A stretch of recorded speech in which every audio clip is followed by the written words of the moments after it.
Hello বন্ধুরা, আমি অনির্বাণ, তোমাদের friendly gardener and welcome back to another video.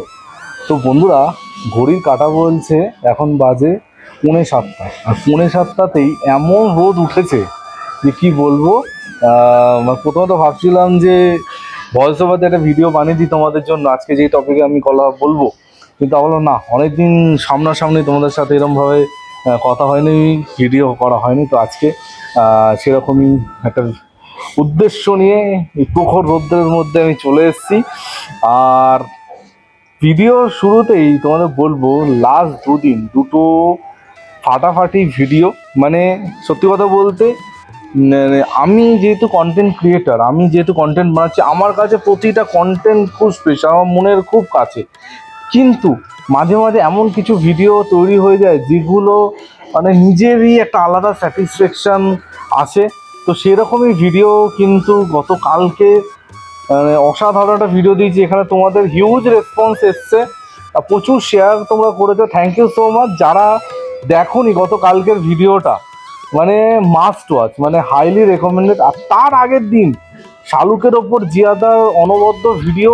আর তোমাদের এখনই বলে দিচ্ছি, সামনের সোমবার এমন একটা ভিডিও আসছে যেটা ইউটিউবে বাংলায় কেন, মানে কি বলবো, মানে ইন্ডিয়াতে এরকম ভিডিও হয়, মানে এত বড় কথা আমি বলছি, এত ডিটেল কাজ করা হয়েছে।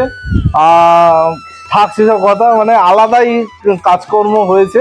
তো সেই ভিডিওটা তোমরা সোমবার পাবে, সোমবারের জন্য অপেক্ষা করো, ঠিক আছে? তো আজকে চলে আসি আবার মেন টপিক, আজকের আলোচ্য বিষয় বা টপিক যাই বলি, সেটা তোমরা এতক্ষণে জেনে গেছো, থাম্বনেল টাইটেল দেখে নিয়েছো কি হতে চলেছে।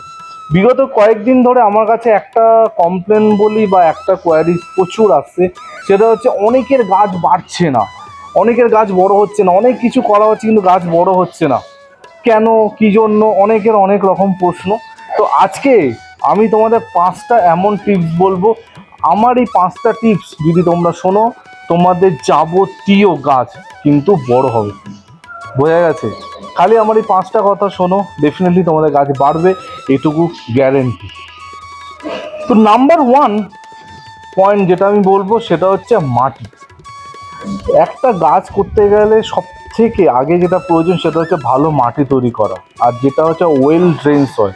মানে এমন সয়েল আমি বানাবো যেই সয়েলে মানে জল দেওয়ার সাথে সাথে জল ড্রেন আউট হয়ে যাবে একদম, ঠিক আছে? মানে বেশিক্ষণ কিন্তু জল হোল করে থাকবে না, সেই রকম মাটি কিন্তু আমাদের তৈরি করতে হবে, তৈরি না করলে কিন্তু হয়ে যাবে সমস্যা।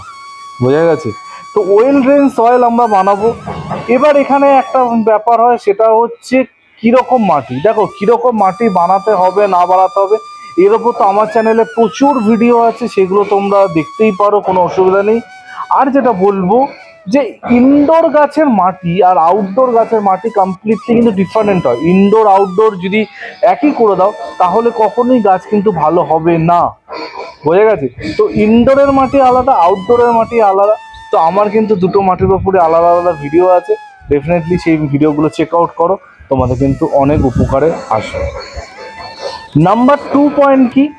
নাম্বার 2 পয়েন্ট হচ্ছে না সার প্রয়োগ। এই যে সার দেওয়া, গাছে সার দেওয়াটা কিন্তু খুব জরুরি, খুব ইম্পর্টেন্ট। এই সার দেওয়ার ওপরে কিন্তু গাছের বৃদ্ধি অনেকাংশে নির্ভর করে। সার কম হলেও সমস্যা, সার বেশি হলেও সমস্যা, আবার যদি অতিরিক্ত কেমিক্যাল সার ব্যবহার করে ফেলো তাহলে তো আরও বেশি সমস্যা। তো সবসময় আমি বলবো, যারা নতুন বাগান করছো, যারা বেশি জানো না বাগান সম্বন্ধে, বা এমন অনেক বন্ধু আছো যারা একটা সময় অবধি এক ধরনের বাগান করে এসছে, কিন্তু এখন নতুন নতুন ভিডিও দেখে বা অনেকের কাছ থেকে জেনে তারা কিছু নতুনত্ব ট্রাই করার চেষ্টা করছে, ফলে এই সমস্যাগুলো কিন্তু তাদেরও হচ্ছে। তো আমি সব থেকে ভালো তোমাদের বলবো জৈব পদ্ধতি অবলম্বন করো। কীরকম জৈব পদ্ধতি? মানে জৈব সার দাও। দেখো, জৈব সার অনেক রকম হয়, ভার্মি কম্পোস্ট দিতে পারো, গোবর সার দিতে পারো, বা তোমরা কলার খোসা থেকে তৈরি সার দিতে, চা পাতা সার দিতে পারো, ঠিক আছে? কলার খোসা ভিজিয়ে সেই জল দিতে পারো, সর্ষের খোলের জল দিতে পারো, বাদাম খোলের জল দিতে পারো, ঠিক আছে? বা আমার বানানো জৈব মিক্স খাবার তোমরা কিন্তু দিতেই পারো, ঠিক আছে? এই ধরনের জৈব খাবার দিলে তোমাদের কিন্তু গাছের বৃদ্ধি খুব ভালো হবে, গাছ সুন্দর গ্রোথ হবে। কেমিক্যাল সার দিলে কি গাছ গ্রোথ হবে না? প্রশ্ন আসতে পারে। দেখো, কেমিক্যাল সার যদি বেশি কম হয় ওই যেটা বললাম, যারা নতুন বাগান করছে তাদের সমস্যা হতে পারে।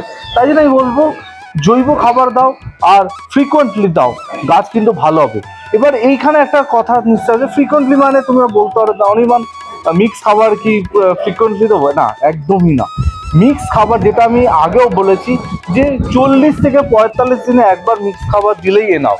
কিন্তু তোমরা যদি মনে হয় যে আমি অন্য খাবার দেবো, যেমন চা পাতা সার, কলার খোসা সার, তারপর আমি যদি বলি অ্যালোভেরা জল তোমরা দিতে ব্যবহার করতে পারো, যে যার ভিডিও অলরেডি আমার চ্যানেলে আছে, বা গোবর সারের দিতে পারো, বা ভার্মিকম্পোস্ট জলে সোক করে নিলে ওভারনাইট সেই জলটা গাছে দাও, বা ভার্মিকম্পোস্ট নর্মালি গাছে দাও। সেগুলো কিন্তু 10-15 দিনে একবার করে তোমার গাছে দিতেই পারো, কোনো অসুবিধা নেই। সর্ষের খোলের জল প্রতি 10 দিনে একবার করে দাও, কোনো অসুবিধা নেই। গাছ কিন্তু দ্রুত বাড়বে, গাছ কিন্তু ভালো গ্রোথ হবে। তাহলে নাম্বার 1 পয়েন্ট কি, মাটি যদি ভালো তোমরা করে ফেলো। নাম্বার 2 হচ্ছে খাবারটা ঠিক করে দিতে হবে। এবার চলে আসি নাম্বার 3 নম্বর পয়েন্ট। 3 নম্বর পয়েন্টে গাছটা কোথায় বসাচ্ছ সেটা কিন্তু খুব গুরুত্বপূর্ণ। গাছ যেখানে বসালে সেখানে প্রপার ড্রেনেজ নেই, প্রপার ড্রেনেজ এর ব্যবস্থা নেই। একটা টবে যদি প্রপার ড্রেনেজ না থাকে তাহলে কী হবে, জল আটকে যাবে। আর জল আটকালে কী হবে, তাহলে গাছ মারা যাবে, গাছে গ্রোথ আসবে না, গাছ ভালো হবে না। বুঝে গেছে? তো ড্রেনেজটা কিন্তু খুব ইম্পর্টেন্ট, অনেক বেশি করে ড্রেনেজ হোল করতে হবে। মাটির টবে তো অনেক বেশি করার সুযোগ নেই। যদি তোমরা প্লাস্টিকের পট ব্যবহার করো তাহলে কিন্তু ড্রেনেজ হোলের সংখ্যা কিন্তু বেশি করে দিতে হবে। যদি ড্রেনেজ এমন টবে বসিয়েছো যেখানে কোনো ড্রেনেজ হোলই নেই, কারণ অনেক বন্ধুরা হয়তো জানো না, বা নতুন বাগান করছে যেমনটা বললাম, তারা জানে না যে ড্রেনেজ হোল করতে হয়। এবার করনি, তোমাদের গাছ কিন্তু অঘরে মারা যাবে, বাঁচাতে পারবে না। তো গাছ যেখানে বসাচ্ছ সেখানে যেন প্রপার ড্রেনেজ হোল থাকে সেটা কিন্তু অবশ্যই চেক আউট করে নেবে। 4 নম্বর পয়েন্ট হচ্ছে জল আর আলো। এই জল আর আলো হচ্ছে খুব গুরুত্বপূর্ণ। ভিডিও শুরুতে কি বললাম, ইনডোর আউটডোরের কথা, এখানেও সেটা বলবো। জল ইনডোর গাছে একরকম, আউটডোর গাছে একরকম। আমি ইনডোর গাছে যেরকম জল দেবো ওটা আউটডোর গাছে কিন্তু দিতে পারবো না, কারণ আউটডোরে অনেক বেশি জলের প্রয়োজন। আবার আউটডোর গাছে আমি অনেক জল দেবো সেরকম ইনডোর গাছে দিতে পারবো না, কারণ ইনডোরে কিন্তু অনেক কম জল প্রয়োজন হয়। এইটা কিন্তু মাথায় রাখতে হবে যে কোন গাছে আমি কতটা জল দেবো। ঠিক আছে, সব গাছে একই রকম পরিচর্যা করলে কিন্তু গন্ডগোল হয়ে যাবে। তার সাথে বলবো আলোর ব্যাপার, সানলাইট একটা গাছের বৃদ্ধিতে অনেকাংশে নির্ভর করে। মানে যত ভালো তোমার গাছ সানলাইট পাবে তোমার গাছে কিন্তু তত ভালো বৃদ্ধি হবে। এবার ইনডোর গাছে কিন্তু আবার অন্যরকম, প্রতিটা ইনডোর গাছ অতিরিক্ত সানলাইট একদম পছন্দ করে না। তোমাদের সেই বুঝে কিন্তু আর লাইটটা চেঞ্জ কম বেশি করতে হবে। এবার তুমি একটা বোগানভিলিয়া গাছ করেছো, সেটা একটা ব্যালকনিতে রেখেছো। রিসেন্টলি এক দিদির সাথে কথা হচ্ছিল, তার বোগানভিলিয়াতে প্রচুর পাতা হচ্ছে কিন্তু ফুল আসছে না। এর কারণ হচ্ছে একটাই, বোগানভিলিয়া এমন জায়গা রেখেছো যেখানে দিনে 1 ঘন্টা খুব বেশি হলে রোদ আসে। কখনোই তোমাদের বোগানভিলিয়া গাছে ভালো ফুল আসবে না। বোগানভিলিয়া গাছে জবা, টগর, বেলি, জুঁই কোনো গাছে ভালো ফুল আসবে না। একটা বোগানভিলিয়া, জবা, টগর, বেলি, জুঁইয়ের জন্য মিনিমাম 8 থেকে 10 ঘন্টা ডাইরেক্ট সানলাইট যদি পড়ে তখনই তোমাদের গাছ কিন্তু ভালো হবে, আদারওয়াইজ কিন্তু হবে না। আবার যদি তুমি একটা অ্যাগ্লোনিমা, একটা ফিলো, একটা মনস্টেরা গাছ যদি 8-10 ঘন্টার রোদ পড়ে গাছটা শেষ হয়ে যাবে। তো এইটা তোমাদের বুঝতে হবে যে কোন গাছে আমি কতটা সানলাইট দেবো, কোন গাছে আমি কতটা জল দেবো। এটা বুঝে দাও, বুঝে গাছে পরিচর্যা করো, ডেফিনেটলি তোমাদের গাছ বাড়বে। এই জলের সমস্যা, আলোর সমস্যার জন্য ম্যাক্সিমাম গাছ কিন্তু বাড়ে না, গাছ কিন্তু নষ্ট হয়। আজকে আমি ডিটেলে মাটি বানানো, সার দেওয়া এসব বলছি না, কারণ এর ওপর কিন্তু আলাদা আলাদা করে ভিডিও আমার চ্যানেল অলরেডি আপলোড করা আছে। প্লে লিস্ট দেখো, সেখানে কিন্তু তোমরা সব ইনফরমেশন পেয়ে যাবে। আর 5 নম্বর পয়েন্ট, যেটা আমি মনে করি একটা অন্যতম গুরুত্বপূর্ণ পয়েন্ট, আর যেটা করতে প্রচুর বন্ধুরা ভয় পাও, সেটা হচ্ছে গাছের ডাল কাটা। কেউ ভাবো যে গাছের ডাল কাটলেই গাছটা মারা যাবে, গাছের ফুল হচ্ছে অনির্বাণ, গাছটাকে কাটবো, এরকম প্রচুর প্রতিদিন আমার কাছে আসে। একটা জিনিস আমাদের বলছি, যত ভালো প্রুনিং করবে, যত ভালো কাটিং করবে, তোমাদের গাছের গ্রোথ তত সুন্দর হবে। যদি গাছের ডাল না কাটো গাছ লম্বা হয়ে যাবে, কোনো গ্রোথ নেই, খালি একদম লম্বা গিয়ে মাথায় গিয়ে দেখবে 2-4টা করে ফুল হচ্ছে।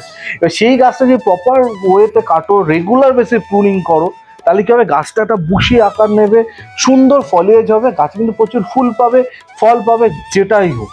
তো গাছে টাইম টু টাইম প্রুনিংটা খুব গুরুত্বপূর্ণ। গাছে যেমনটা সার প্রয়োগ করছো, যেমন অন্যান্য জিনিসপত্র দিচ্ছ, সেরকমই কিন্তু গাছে প্রুনিং করাটা খুব মাস্ট। আমি সবসময় বলি বছরে একবার হার্ড প্রুনিং প্রতিটা গাছ করতে হবে, আর তার জন্য বেস্ট সময় হচ্ছে ফেব্রুয়ারি মাসের পর থেকে অক্টোবরের আগে পর্যন্ত। এর মধ্যে তোমরা যখন খুশি করতে পারো, কিন্তু আমি বলবো ফেব্রুয়ারি, মার্চ, এপ্রিল এই 3 মাসের মধ্যে করে ফেললে তোমাদের গাছ কিন্তু খুব ভালো গ্রোথ নেবে। এছাড়াও যদি বলি ফাঙ্গিসাইড পেস্টিসাইডের নিয়মিত প্রয়োগ কিন্তু তোমাদের গাছে করতে হবে। তাছাড়া মাইক্রোনিউট্রেন্ট, যেটা অনেকে গন্ডগোল করো, মাইক্রোনিউট্রেন্ট কি পিজিআর কি, পিজিআর মাইক্রোনিউট্রেন্ট ফাঙ্গিসাইড পেস্টিসাইড এই সবে একটা গন্ডগোল হয়, কিন্তু মাইক্রোনিউট্রেন্ট বা অনুখাদ্য এটা কিন্তু প্রতিটা গাছকে তোমাদের দিতে হবে অন্তত মাসে 2 বার। আমি বারবার বলি মাইক্রোনিউট্রেন্ট অনেক রকম মার্কেটে পাওয়া যায়, যেটা খুশি দাও। রিসেন্টলি তোমাদের সিউইড থেকে শুরু করে তোমাদের আমি হিউমিক অ্যাসিড গাছে কি করে প্রয়োগ করতে হয়, হিউমিক অ্যাসিড দিলে গাছে কি লাভ হয় তার উপর ডিটেল ভিডিও বানিয়েছি। তোমরা যদি না দেখে থাকো ডেফিনেটলি ভিডিওটা দেখো, তোমাদের কিন্তু গাছ ভালো হবে। তো বন্ধুরা এই ছিল 5টা পয়েন্ট, যেই 5টা কথা তোমরা যদি মানে শুনে চলো মানে 100% শিওর তোমাদের প্রতিটা গাছ বাড়বে। যেই গাছ বাড়ছে না সেই গাছের গ্রোথ খুব সুন্দর হয়। ইন্ডিভিজুয়ালি কোনো আলাদা করে গাছের নাম বলিনি, এই ফর্মুলাটা কিন্তু A to Z সব গাছের ক্ষেত্রে অ্যাপ্লিকেবল। এরপরও যদি তোমাদের কোনো গাছের সমস্যা হয়, কোনো গাছ বাড়ছে না, সেই গাছের নাম কমেন্ট সেকশনে লেখো, ডেফিনেটলি চেষ্টা করব তোমাদের সেই সব কমেন্ট উত্তর দেওয়া আর তার ওপর নিশ্চয়ই কিছু কাজ করা। আর শেষে বলো ভালো লাগলে অবশ্যই ভিডিওটা লাইক করো, শেয়ার করো, আর যদি নতুন হয়ে থাকো চ্যানেলটা সাবস্ক্রাইব করুন। তো এইরকম আরও ভিডিও নিয়ে অনির্বাণ চলে আসবে। কবে? ঠিক সকাল 11টায় কালকে দেখা হচ্ছে। টিল দেন সবাই ভালো থেকো আর সোজা থেকো, ততক্ষণের জন্য বাই বাই।